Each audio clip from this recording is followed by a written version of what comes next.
if there's anything working against Ghanaian comedy, is our market size. And that's the one big thing Nigeria has over Ghana, is the market size. Yeah, huge.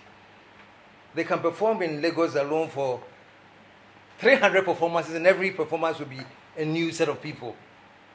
I can bet you in Accra, after you've done 3 shows, it's the same crowd that you go meet in Tema, So we don't have the market size, and that's what our comedians are up against, So I go to a lot of comedy shows, trying to encourage them, and it's the same faces most of the time, So it's the market size that works against us, but I think we have some really fine comedians who have it, and if they are giving platforms to exhibit it, they'll do very, very well, So what is working against them is our market size, because Ghanaians are starting to appreciate comedy.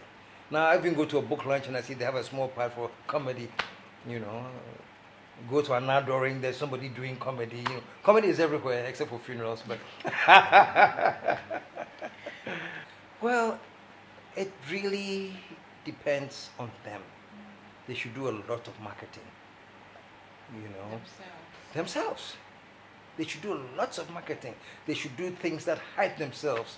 They should do things that attract attention to themselves, because in this country we don't have those structures that automatically help. We don't have them.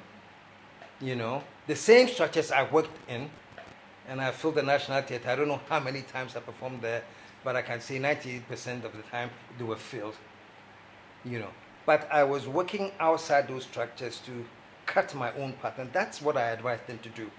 Define a path for yourself. Find publicity stunts for yourself that draw you into the public, draw you into the fray. And above all, master the craft, so that when you have done all the publicity stunts and people actually come to see you, they are happy with what they see. So that's very, very important, mastering the craft. Yeah. And to me, that's the key advice I'll give. I'm not going to say go to government or wait till government comes up with a new comedy bill, as they've come up with the film bill, which to me is all paper. For me, I could be wrong, So it's not the bills that people come up with, it's the practitioners who are in it. What are you doing? It's your duty to get up there and find ways of making yourself visible, and people react to the visibility, and that affects, Ebo White, as many plays as he has done, and as many times as he has sold out, if you ask him, the one thing he doesn't joke with is publicity.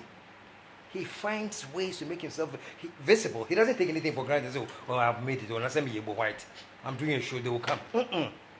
Every show, he has to put a plan to grab people to come in there. And that's what all the comedians should be doing. Find a way to make yourself visible. And when you build it to a certain level and you're comfortable because you have the audiences, that alone can help attract sponsorship from corporations, because they know that they can bank on your performance. They can bank on you. So the advice that I give is make yourself bankable, and seek ye first yourself as a bankable artist, and all things shall be added onto it. Okay.